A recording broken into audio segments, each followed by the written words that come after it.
Okay students, अभी हम पढ़ रहे हैं रिफ्रैक्शन ऑफ लाइट। ठीक है, रिफ्रैक्शन ऑफ लाइट, इसमें भी वही आपको जो स्पीड ऑफ लाइट है 300,000 किलोमीटर पर सेकेंड, वो वाली वैल्यू दोबारा से दी गई है। इसको आपने याद रखना है एयर में। लेकिन जैसे ही हम डिफरेंट मीडियम यूज़ करते हैं, डिफरेंट मटेरियल यूज़ करते हैं, जैसे कि वाटर और ग्लास हो गया, तो फिर उसकी स्पीड ऑफ लाइट क्या हो जाती है, वो थोड़ी सी स्लो हो जाती है। और विद एग्जांपल अब हम यहाँ पर पढ़ेंगे। ठीक है, अब रिफ्रैक्शन एंड रिफ्लेक्शन में incident ray, normal and angle of refraction, angle of incidence, वही सारी डेफिनेशंस है, लेकिन सिर्फ चेंज जो आता है वो आता है मीडियम का।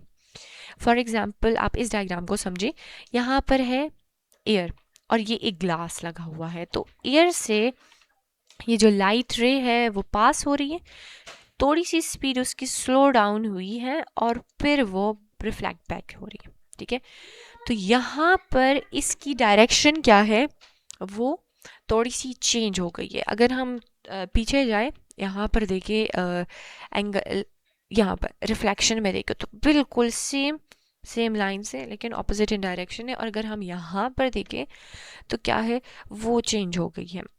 रिफ्रैक्शन में क्या होगा, मीडियम में चेंज आएगा, यानी हवा से पानी में इंटर होगी लाइट, हवा से ग्लास के अंदर इंटर होगी, तो उसके वजह से जो स्पीड ऑफ लाइट है वो क्या हो जाएगी, वो थोड़ी सी स्लो डाउन हो जाएगी। ठीक है, ये डिफरेंस है। अब देखिए, the ray of light entering the new material is called incident ray. ठीक है, and the bent ray of light is called refracted रे। ठीक है, वो एंगल जो कि नॉर्मल एंड इंसिडेंट रे के दरमियान में बनेगा उसको एंगल ऑफ इंसिडेंस कहेंगे। वो एंगल जो कि बनेगा normal and angle of reflection के दरमियान में, उसको हम बोलेंगे एंगल ऑफ रिफ्रैक्शन। ठीक है, ये जो ये वाली लाइन है, ये आपके पास क्या है, ये एंगल ऑफ रिफ्रैक्शन नॉर्मल है। ठीक है, फॉर एग्जांपल यहाँ पर हमारे पास एंगल ऑफ इंसिडेंस बन रहा है 20। क्या बन रहा है, 20। तो यहाँ पर जो एंगल ऑफ रिफ्रैक्शन है वो हमारे पास बन रहा है 10। अब देखिए डिफरेंस आ रहा है, क्योंकि पहले स्पीड ऑफ लाइट काफ़ी तेज़ थी और जैसे ही वो दूसरे मीडियम के अंदर इंटर हुई तो हमारे पास स्पीड ऑफ लाइट रिड्यूस हुई और उसकी वजह से जो एंगल बना वो थोड़ा सा कम बन गया। ठीक है, the diagram shows that light entering a glass block bends towards the normal. As it leaves the glass, it speeds up again and so bends away from the normal. अब थोड़ा सा यहाँ पर गौर से देखें, जब भी आप मीडियम चेंज करते हो तो जो इंसिडेंट रे होगी उसका जो लाइन होगा वो बेंट होगा, नॉर्मल की तरफ जाएगा। ठीक है, आप लोग इस डायग्राम में थोड़ा सा क्लियर करके देख सकते हो, मैं ये हटा दूँ। ठीक है, क्योंकि उसकी स्पीड क्या थी पहले, वो काफ़ी ज़्यादा थी। यहाँ पर अगर हम इस ग्रीन लाइन को देखें ना, तो ये इस नॉर्मल की तरफ क्या हो रहा है, ये इस नॉर्मल के करीब जाके बेंड हो रहा है। लेकिन अगर हम यहाँ पर देखें, चूंकि वो ग्लास से दोबारा जा रहा है एयर में, एयर वाले मीडियम में, तो उसका जो लाइट रे है वो नॉर्मल से दूर जा रहा है। यहाँ पर देखो, ये यहाँ से इस तरह दूर जाएगा। कि ये बात बताई गई है। The ray emerging from this rectangular block is parallel to the ray going in. और ये दोनों एक दूसरे के क्या है, पैरेलल है। ठीक है, जो इमर्ज कर रहा है रेक्टेंगुलर ब्लॉक को और जो दूर जा रहा है, ठीक है, वो क्या है, वो एक दूसरे के पैरेलल है। अच्छा जी, यहाँ पर आते हैं रिफ्रैक्शन इन डिफरेंट मटेरियल्स। अब आपको डिफरेंट मटेरियल्स में इसकी रिफ्रैक्शन दिखाई गई है। स्टूडेंट्स, ऊपर एयर है, नीचे ग्लास है।